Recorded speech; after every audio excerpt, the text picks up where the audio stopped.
Welcome everyone, Dr. Thor here. Get ready for Gnosis. Well, an interesting book that I've recently obtained on Kindle, and you can get it as well. I'll have a link down here to the Kindle if you decide to get it. It's in the continuing series of Wetiko, which is the evil energy force, the Wendigo, as I prefer to call it, the Wendigo spirit. And what is it here on by Jack D. Forbes? It's $14 on Kindle. And the continuing series in this, there is the original book by Paul Levy, I believe, who takes it all down to your lower self and all that kind of nonsense, which I don't believe at all. And I've covered that, so I do recommend people listen to that. It's an interesting situation. Where does these energies come from? And I've pretty much told you where this comes from. And I do believe there is a extraterrestrial virus which has a lot of problems here, which may be involved in the creating of parasites, viruses, and other things that make people act very evil as part of it. I do believe it comes from the outside in, and most people are just bubbles. There's really nothing inside of them. You have this kind of veneer of physical, and inside, what are they and what do they do? They're seeking comic book paths, false religions, drugs, sex, and rock and roll to try and find the meaning of life. And they never had a path. They never had anything given to them or explained to them. The bottom line is nobody seems to have any purpose. So they find some perverted purpose out there that fulfills a very lower level of themselves. But I don't even think that's normal, because basically we all understand and know what good is. And if you don't do good, you're very aware of it. There's no cultures that go out and say they've done all this stuff and they're happy they killed these people. They all hide it. So here's a book that goes and talks about all the different atrocities committed by particularly. The book is all about how the, quote, white man, the European, has done all this to indigenous people.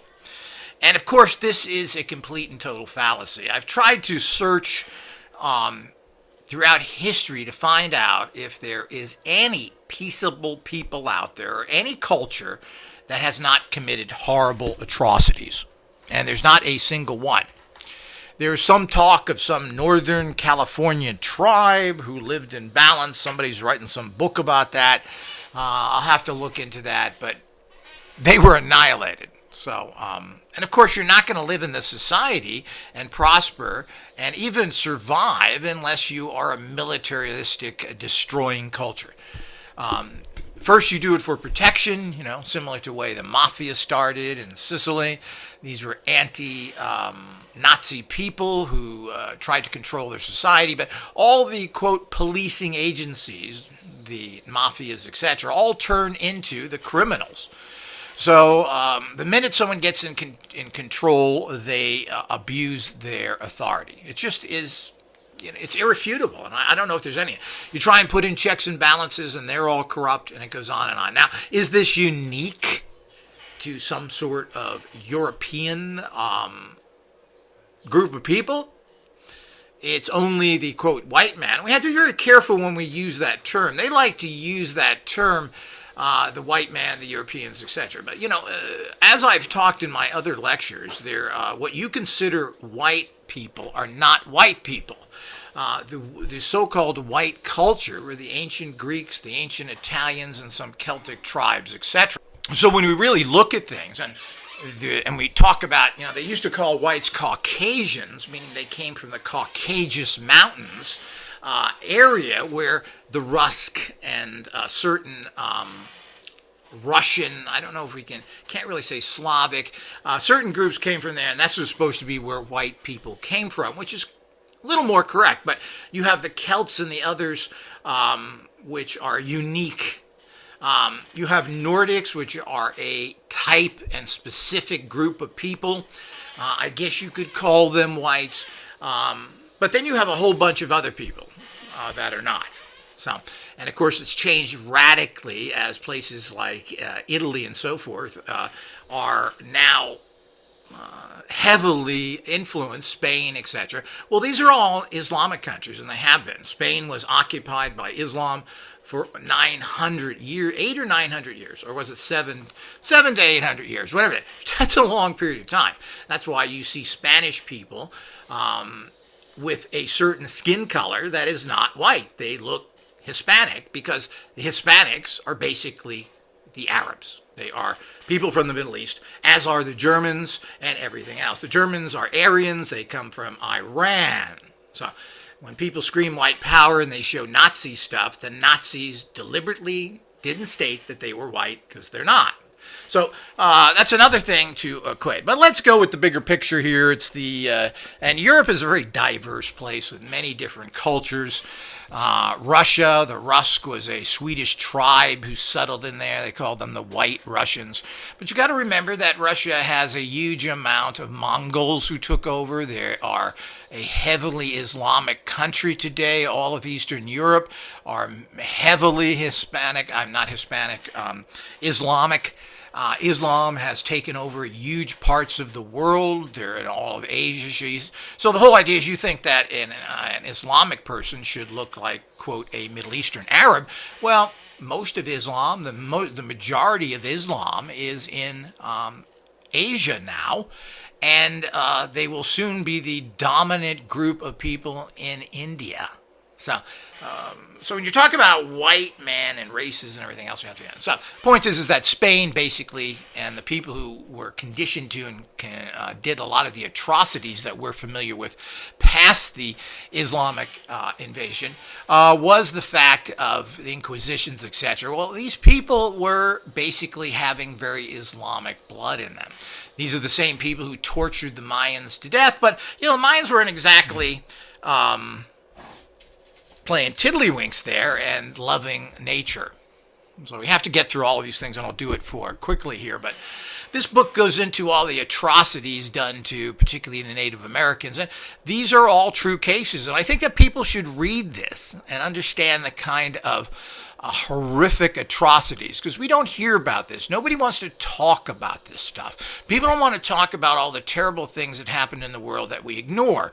The fight for Okinawa, Guadalcanal, where life expectancy of the average Marine was 3 minutes. But that's okay. Let's make sure we buy them Japanese cars. So the whole idea is we go on and on with this. The atrocities done certainly wasn't done solely against Native Americans. And most of the people doing all these atrocities were probably people from basically your Islamic background, meaning the British and the Germans, who were not really white people.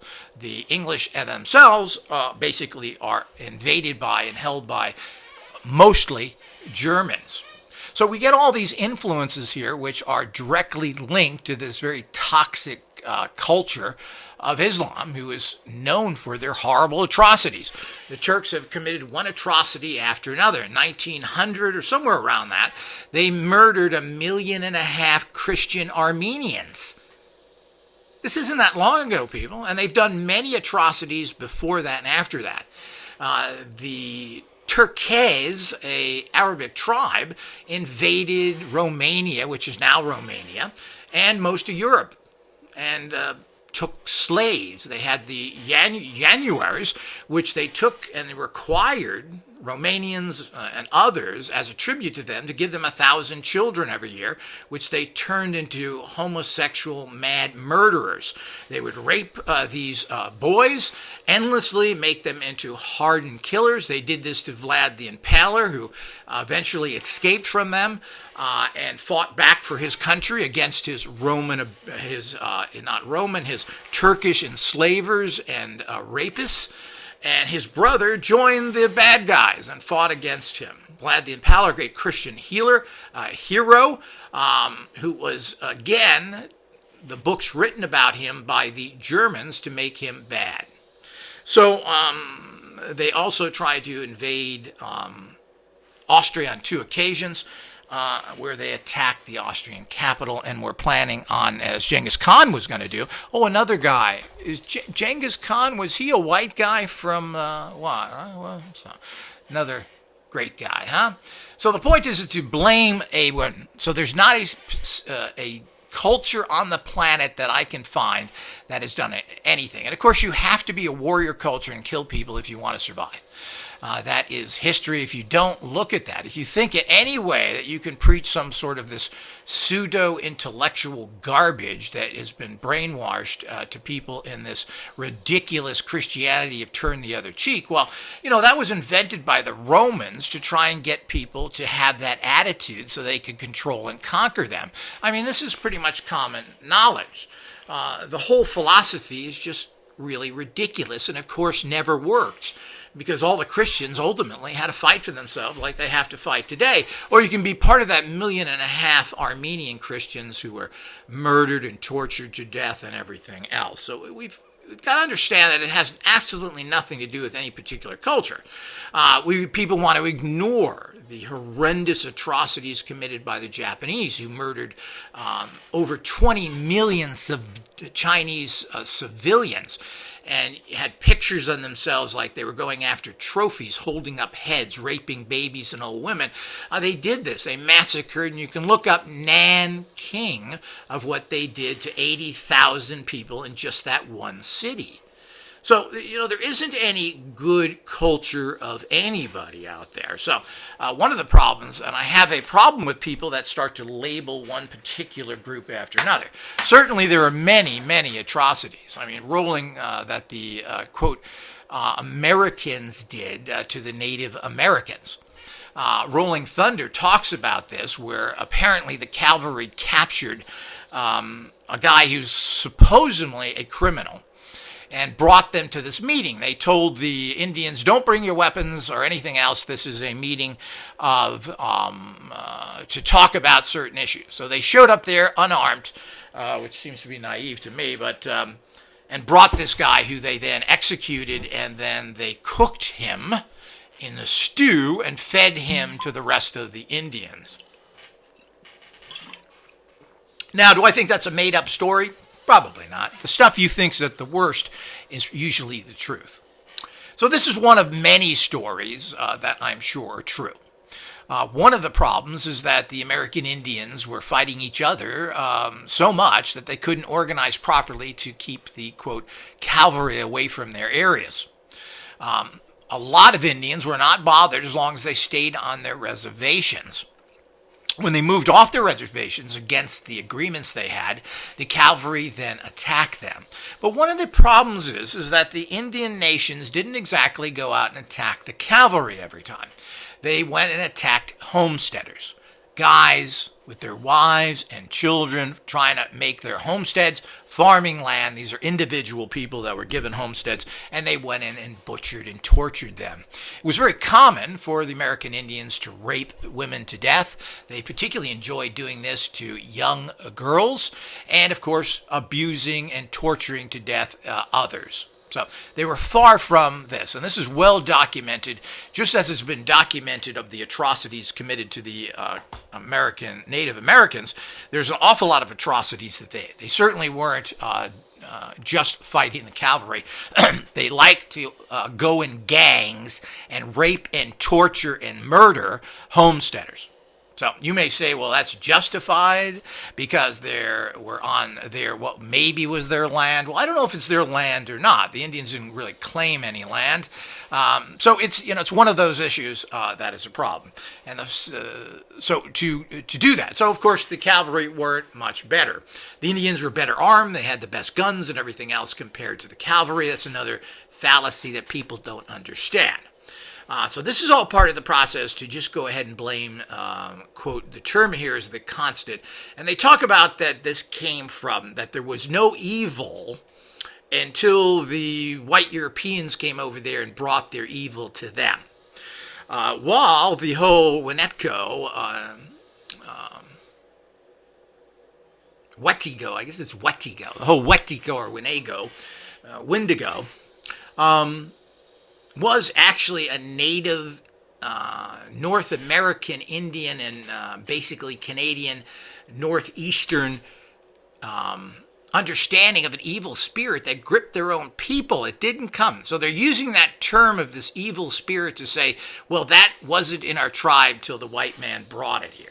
That they were perfect, they didn't lie, they didn't cheat, they brought alcohol, which Indians had problems with, and so forth. Well, I mean, they brought the temptation of it. Nobody had to drink that stuff if it doesn't agree with you. But everybody loves drugs. And certainly the American Indians had many drugs of their own. Alcohol, which I'm assuming was cheap, and it is known that certain cultures seem to have greater problems with alcohol than others. And there's a certain group of even, quote, Europeans that have alcohol problems because they're missing something in their DNA. And this is why they call alcoholism a disease. There's something that when you start drinking, they can't stop drinking because of a biological problem. Now, there probably is something to that. Some cultures are much more affected by alcohol. Asians are in general and are known to turn red as a fire engine and act very goofy when they drink alcohol, the typical Asian thing. It's always been said with native cultures that they had problems with alcohol, and that when they were fed the alcohol, they couldn't stop drinking, and it destroyed their culture. And of course, this was something that the sellers of alcohol certainly were happy with. The British, of course, brought in opium to China and sold it very cheap so they could get a whole, millions of people addicted to a drug and make them easy to conquer. That's the philosophy behind it. This was done by the British government, who then was able to take over China easily because of, or part of it was the fact that they made everybody into drug addicts. Now, not how true that is. Obviously, this was done, but did that really have that effect? And of course, if you've got a bunch of people who love alcohol and it just messes them up, well, you're going to be able to conquer their societies easier. But I'm not sure that is the entire case as well. That's certainly part of it. And certainly the horrible injustices that are done. But, it was done to the Irish, it was done to the Italians, it was done to everybody who came to America. And they beat them and gave them the hardest possible time they could coming to New York and everything else.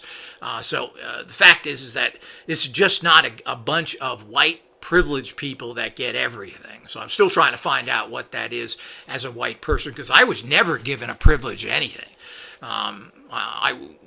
I was even hunted down to a large degree. So I know what it feels to be someone of a different color. But certainly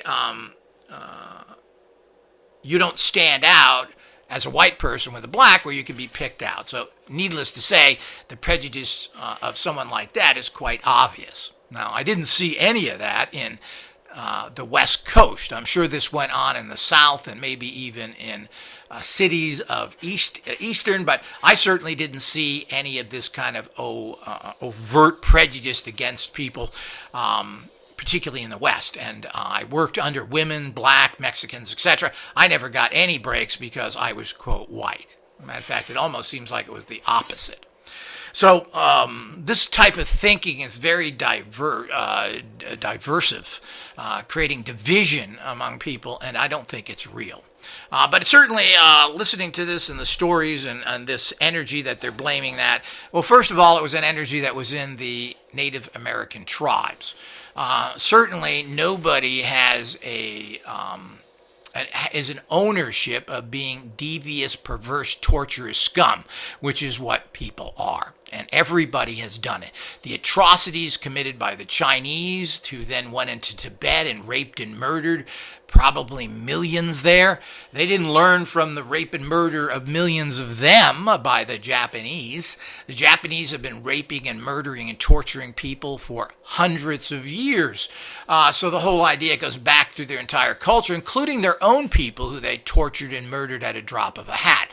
The samurais would cut your head off in a second. second just to test their blade. They did that in World War II in the Bataan Death March, where they would particularly like red-headed people, and they would go up to them and just chop their heads off. And these were just while they were military, and this includes the courageous allies to the Americans, the Filipinos, who were fighting with us, who were tortured and murdered as well. And these were prisoners of war, where thousands were murdered just for the fun of Japanese. Yeah, isn't that nice? Let's get one of them cars. Oh, cute little cars they make. So the whole idea is that this is the same old stuff that went on. So to ignore the fact of what they've done, then they went in and, of course, murdered millions of Koreans. They went in World War II and took millions of sex slaves of Korean women. Oh, it's all fine. They're good people. No, it's only them European types. Yeah. So the point is the Japanese worked very close with the horrific Muslim German Nazis who made sure they tortured horrifically and went around Europe and murdered one village after another is what the great little SS did. And, of course, got away with it. And Patton, of course, General George S. Patton, he talks like this, of course, armed them. So the whole idea is that this is the kind of things that go on, and it certainly is not just one particular culture. So if we go around Europe, there's been horrible atrocities committed by everyone. Certainly the Russians are known for their atrocities and killing tens of millions of people as well, and we go through all of that. And they murdered huge amounts of Poles and other people who apparently the Russians and the Germans murdered. Apparently nobody likes the Polish. So it goes on, and let's of course not neglect at least 12 million Jews that were murdered in Europe in general. So the whole idea is that, and that's 12. Don't believe the nonsense you read in papers. So the whole idea is that all that stuff is part and part. So if you go around the entire world, we can say, well, look what the Spanish did to the Mayans. Yeah, they did horrible atrocities to the Mayans. And again, you don't hear about all this stuff. You just hear about 150 Spanish guys under Cortez, who was nothing more than a mercenary, doing it. He could never take over that empire. All the Mayan or Aztec tribes, all of these worked together against the tribal head because they didn't like him. So he united tribes against it. So he took his own people to fight his own people. And another thing is there was major disease problems that weakened his army. But he executed people next to mounds of skulls that went up 100 feet. I mean, they had massive human sacrifice going on. Now, this apparently was a choice, from what we can understand, is that human sacrifice was an honor there, and that's how they were. But, they didn't do this to a few hundred, even a few thousand. There were tens of thousands of people who were executed, and if we can believe some of the stories, even if you lost a particular sporting game, you were executed. I mean, that's how many people they had there that they could do that. They were very overpopulated, and apparently they had resources to continue. They built, I don't know if they built, it was predecessors of theirs, and we're not sure who built all these great monuments they had, but you have to remember they were butchering their own people. We have to make sure that we quite understand that, but there is a long history of man murdering man constantly in the most horrific ways you can. So the American Indians were fighting against each other all the time. They had constant war parties fighting other Indian groups. This was all part of their culture. It wasn't peace and love and the Great Spirit. We need to understand that. Of course, those elements are there, but you can say that about any culture. So what are we to make of all this? Let's start talking about things that aren't racially based. Let's talk about the lower evil nature of mankind, and let's everybody start working together to stop this. We should worry about anybody who's being murdered and persecuted. As simple as that. People turn their back on that, and no one does anything about it. I mean, they're murdering people in the streets today of America, where police are murdering black people every day. They're shooting them for what particular reason, and they get away with it. Yet you don't see that to so many other groups. You don't see any Latins getting shot, even though they're half the population. You don't see any other groups, and they're not shooting Bloods and Crips because they know they would be in big trouble. So some poor guy in his 50s who's a little squeaky there, it may not be as clean as you want, they make sure they blow them away, like they shot that one 56 or 7-year-old guy 5 times in the back running. This is the kind of nonsense that you do. So this has to stop, and it has to be the fact that we have to stop this, period. Doesn't matter whom it is. And these are the same people that are murdering other white people, but they do it in prison where they have their executioners kill you like they did with all those scientists after the Gulf spill. So this is the reality that happens out there. It is no joke. So we have to be very careful here. But I do think it's a fascinating book. You know, I like to read about the atrocities that actually went on. And this book really gives you some juicy stuff. And I think it's important to understand the villainy, the kind of despicable reality that humans do to each other. And they just don't do it to other cultures, they do it to everyone. So the atrocities that were committed by the Russians, the Turks, the Germans, you name it. And let's not forget the British, which people think somehow were a saintly group because Americans liked them, or they founded the U.S., which they did, by the way. The 13 colonies, forget about those things. It wasn't formed by immigrants. It was started by the British. But the bottom line is that who had many of their settlements massacred by American Indians. So let's not forget them who went from country to country with their colonial, that's a nice word for fascism, dictatorships, invading somebody's country and stealing everything they have for your personal benefit. Like, it's colonial. Give me a cup of tea. Well, it isn't. They killed millions of Indians and Africans, etc. And that was all through their colonies, no matter where they went. They didn't hold colonies through pieces of paper and paying people. They held it by the gun, including China, who they took their Indian troops and invaded China with that so that they could hold on to that. So let's remember, it's everybody. I can't find anybody who even just stayed within their own countries. You look throughout history, and it's very interesting. And of course, you've never been taught it. But the interesting facets of history is how there were so many European wars, more than you are knowing. We think of World War I and II. Well, the Swedes tried to take over most of Europe. They fought the Danes, they fought the British, and of course the French were always fighting everybody, which certainly isn't the France of today. The Franks, which is kind of tied into Germania, had owned most of Europe and had control of it, including a place called Germany, and most of the other places were all run by the French until they were kicked out in another war. So it was the war with the French, who were fighting the British and everybody else, and the Germans and everything else that came into that. So this is, when you look at history, I'm quite shocked. And of course, then there's the Greeks fighting the Italians, the Romans, throughout Europe. It's just one battle after another. And then, of course, you have outsiders that come in. Attila the Hun.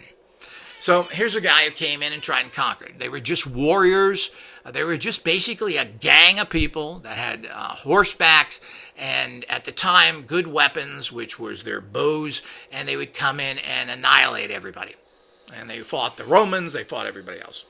And, of course, we have the Chinese, the Mongol hordes who were getting ready to take over most of Europe.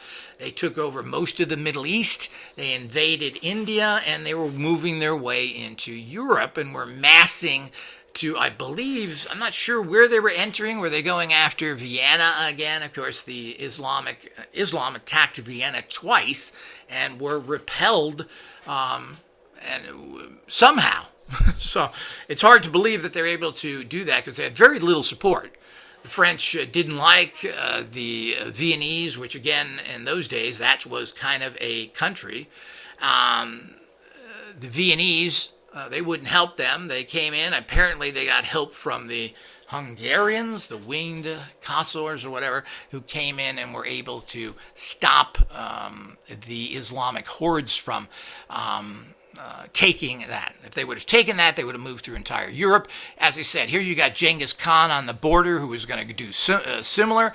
And as I said, he took over, and Genghis Khan was known, or one of the Khans, they invaded the great libraries at that time that were in Iraq, and which had millions of books in there, or scrolls were as they were back then, and apparently they threw them in the river there, and they said the river was filled with all these ancient books, which they like to again think that this was done by Westerners who burned their. Well, it wasn't.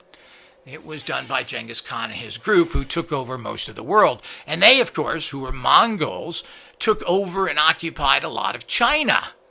A lot of people think that the Mongols were Chinese. They were not. They were Mongolians who have a certain Asian, I guess, racial factor to them. But they invaded China and took it over. And that's one of the reasons why the Great Wall was built, was the fact to protect China. You would think with their population they wouldn't need that, but they did. So it goes on and on with these cultures all around the world who were warring with each other. Now, I'm sure if I looked in South America, I'd find problems there as well. But they are extremely isolated. But, when you talk about South America, you're also talking about the Mayans and Aztecs, etc. And they all conquered all the other tribes to establish their own tribes. So all of this is part of it. So I think the book's very interesting. It's interesting to note the atrocities and how they're trying to link this to the Wendigo virus, and that they claim that this came only from the white man who bought his demon liquor with him and everything else. I think that's very naive. And I think to think that if it wasn't the Westerners who were in North America, it would have been some other culture who would have come in there. And we do have to remember it was the Spanish who took all of the western United States.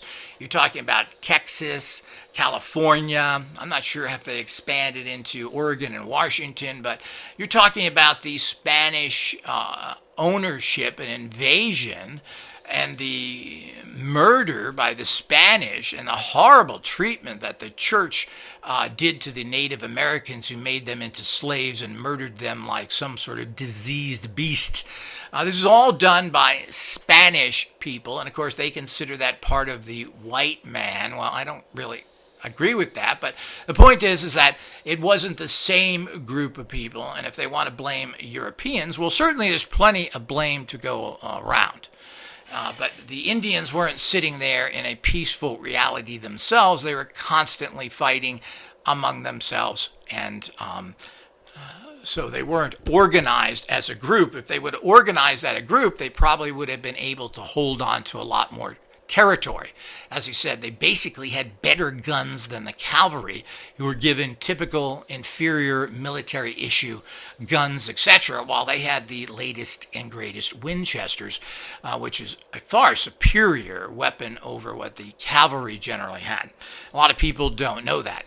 But the atrocities noted by cavalry sources, certainly, which I don't believe were made up, I think they were reporting, including the journals from General Custer himself, who talks about a lot of the atrocities, and apparently did atrocities himself. I think this is a part and parcel of war. Certainly, the Vietnamese didn't treat the invaders into their country much better either, and certainly tortured and butchered Americans and the French and anyone else that was there. And of course, to get back at the Vietnamese, the French and Americans certainly tortured them. They actually had death squads in the American army that went out and murdered Vietnamese, and this was part of what they did. So because the populace wouldn't work with them for obvious reasons, just like they don't work with them in Afghanistan and the Middle East right now, they decided, which is the way that everything works out in the end, well, if you're not going to work with me and I can't trust you, well, we're going to kill you all. So this is part of American policy that was, of course, been covered up for many years. This was reported in several sources, and further stated by on the Billy Jack commentaries. He did a whole movie on that. I think it was The Trial of Billy Jack, where he talked about the whole Vietnam situation and the atrocities going on there. Quite an interesting commentary track if you can find it. And very interesting movies and how they harassed him as well. Very interesting, and I highly recommend if you can find the DVDs with the commentaries. It's amazing how all this is. We're losing info again, people, and if everybody just goes to Netflix, we're never going to have these commentary tracks, which can be fascinating and informative. So they massacred the Vietnamese and horribly tortured them as well. And there's all sorts of information about that you can find, and how the special forces were massacring and torturing people over there as well. Not all of them, but certainly this was a factor, and it was allowed to happen, which is another interesting sideline that can be found in the Hillside Strangler murder case, that his cousin, I guess his father's brother, I'm not sure who it was, but he was a special forces guy, and he brought home all sorts of pictures of all the people he murdered and tortured there, mostly women, and this was his little joy to do. And this was a pretty psychotic person. The fact that they allowed him to operate in a war zone like that shows you the kind of low-level militarism there is. And he certainly didn't hide it from anybody. Pretty sad. But this is the kind of stuff that goes on. What are we supposed to do about this? Well, we shouldn't be getting in wars. We shouldn't have any boots on the ground anywhere, so that we have to be subjected to this frame of mind. Because once you see your buddy, your pal, chewed up with bullets and his body parts ripped off, you're not going to be so, well, I'm going to be careful who I shoot. Well, people that don't understand this will not get the whole situation that goes on there. So you don't understand it until you've been persecuted, till you've seen horrible deaths and destructions of people that are in your family or friends. You don't get it. And that's what we have today, and we have a corrupt system that supports these people and actually encourages it.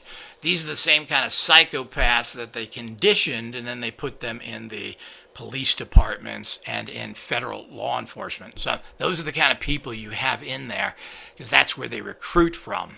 There's a lot of ex-military in all these areas, and it pretty much was very common that when you came back from Vietnam in the 70s, that you went into the police department.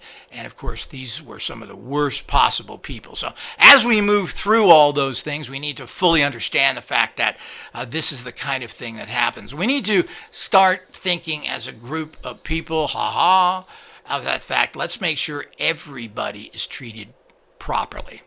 The bottom line is that cop who shoots that black 50-year-old guy in his garage, like happened recently, totally innocent, in his own personal garage, no threat whatsoever. Do you think he's treating white people better? Like hell he is. Most likely he's on the take. He's probably raped and molested and blackmailed all sorts of people. And I can tell you right now, they were probably white people. When we allow that to happen, what happens is we all become victims. So to say that, well, I'm only worried about black lives, you're missing the point. You're worried about lives. You're worried about the mistreatment to everybody. And everybody should be up in arms with anybody that has injustice done to them, who's summarily murdered by these psychopathic law enforcement, which allow everything to happen. So we need to get out there and take care. So it's a little bit, certainly you can point to the indigenous American Indians of horrible things happening to them, but they didn't respond with love and peace, and when they fought, they made sure they were just as evil as the, quote, white man. Of course, the white man gave them blankets with smallpox and did everything possible, but as General Custer wrote in his books, and they're fascinating books, not for any war stories, but they're fascinating because he talks about the horrible corruption in the United States Army, and particularly the Ulysses S. Grant administration, who was horribly corrupt, making the troops themselves buy from certain suppliers that gave him kickbacks. And of course, products that were supposed to go to the Indians went to other people that they sold, or they got inferior goods, all the corruption that went on. Here people said, well, let's send these Indians these products and everything else, and what they did is they gave them inferior products or none at all, and it went. So the corruption is there. Well, the bottom line is that was this against the, it's just corruption in general, and we need to stop that, period. So all these things that happen, that's what's so interesting about his actual books. And, one of the other things is that you got to remember that this all happened almost at the turn of the 19th century. So it's not that long ago. You're talking about 100 years. You're talking about we now have printing presses then. These books are written by people who participated. These aren't dime store novels about heroes or made heroes of people like Wyatt Earp and stuff were basically nothing more than Republican law enforcement. They worked for the railroads and nobody liked them. So the whole idea is that we have books written by these people. This isn't mythical information. Custer has written several books on the Indian Wars, what was going on there, and I think there's great insights into that of what was going on. And he talked about the corruption and so forth. Very interesting man. Custer, and a complicated man, etc., and very interesting. So I highly recommend people looking up his books. You can probably find them online. They are in the public domain, so you should be able to find these for free. But we need to start understanding what's going on, and the Wetiko disease that this book talks about is fascinating. And I think is very real. But to say that the Indians or the Native Americans, any place, were so much better than everyone else is a fallacy. It's just a fallacy, just like all other cultures. Every single culture has committed horrible atrocities. As I mentioned, I think there's been 2 or 3 million Indians in India that the British murdered. It goes on and on and on. God knows how many Africans they murdered as well in all their colonies and wherever they went. So to think that these are cultures, and the British have been murdering and occupying countries as they do it to this day, as the British are murdering and occupying Ireland, and they need to get out of there, period. So this is the kind of problems that right to this day, and the kind of horrific things that the British have done to and are still doing to the Irish is a confront to everyone. Oh, yeah, right? But nobody talks about that. And this book sadly misses the kind of abuses that there are out there right to this day and what's been going on through all of Europe and Eastern Europe to their own people. So with that, I hope you've enjoyed this, and it is interesting. Check it out.